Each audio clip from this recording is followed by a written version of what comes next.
Hi friends, welcome to my wild life agriculture YouTube channel. మీరు ఇప్పటి వరకు మన ఛానల్ ని సబ్స్క్రైబ్ చేయనట్లయితే దయచేసి ఇప్పుడే సబ్స్క్రైబ్ చేయగలరు. ఇప్పుడు మనం ఈ వీడియోలో బేర్ క్రాప్ సైన్స్ కి చెందిన న్యూ ఇన్సెక్టిసైడ్ అయినటువంటి మకావ్ గురించి పూర్తి సమాచారం తెలుసుకుందాం. ముందుగా టెక్నికల్ విషయానికి వచ్చినట్లయితే దీనిలో రెండు టెక్నికల్స్ ఉన్నాయి. అవి టెట్రానిలిప్రోల్ 10.08% ప్లస్ సైక్లోప్రైడ్ 30.25% ఎస్సీ ఫార్ములేషన్ లో ఉన్నాయి. ఇందులో ఉన్న టెట్రానిలిప్రోల్ IRAC గ్రూప్ 28 కి చెందినది, సైక్లోప్రైడ్ IRAC గ్రూప్ 4 చెందినది. ఇది ఒక బ్రాడ్ స్పెక్ట్రమ్ ఇన్సెక్టిసైడ్. బేయర్ వయాగాలో ఉన్న టెట్రానిలిప్రోల్ ని మరియు బేయర్ అలాంటోలో ఉన్న సైక్లోప్రైడ్ ని వేర్వేరు నిష్పత్తులలో తీసుకొని ఈ మకావ్ ఇన్సెక్టిసైడ్ ని ప్రభావవంతంగా రూపొందించడం జరిగింది. మకావ్ ఇన్సెక్టిసైడ్ రసం పీల్చు కీటకాలు అయిన తామర పురుగులను, పచ్చదోమని కొరకడం లేదా నమలడం ద్వారా నష్టపరచు కీటకాలైన ఆకు చుట్టు పురుగు, కాయతొలుచు పురుగు, పొగాకు లబ్ధ పురుగు, గులాబీ రంగు పురుగులను సమర్థవంతంగా నివారణ చేస్తుంది. మకావ్ కాంటాక్ట్ మరియు సిస్టమిక్ యాక్షన్ ద్వారా కీటకాలపైన పనిచేస్తుంది.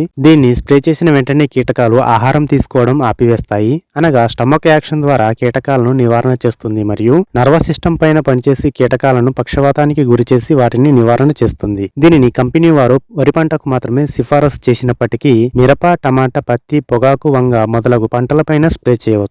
ఎకరానికి 125 ml నుండి 150 ml మోతాదు వరకు స్ప్రే చేయాలి. 125 ml దీని ధర 950 రూపాయల నుండి 1100 రూపాయల మధ్యలో ఉంటుంది. దీనిని పంటకాలం మొత్తం మీద 2 సార్లు మాత్రమే స్ప్రే చేయండి. దీనిని అన్ని రకాల న్యూట్రియంట్స్ మరియు ప్లాంట్ గ్రోత్ రెగ్యులేటర్స్ మరియు ప్లాంట్ గ్రోత్ ప్రమోటర్స్ లలో కలిపి స్ప్రే చేయొచ్చు. కీటకాల సమస్య గుర్తించిన స్టార్టింగ్ లోనే దీన్ని స్ప్రే చేస్తే మంచి రిజల్ట్ ఉంటుంది. ఈ బేర్ క్రాప్ సైన్స్ కి చెందిన మకావ్ గురించి ఇంకా ఏమైనా డౌట్స్ ఉంటే కామెంట్ చేయండి. Thank you for watching this video. Thank you.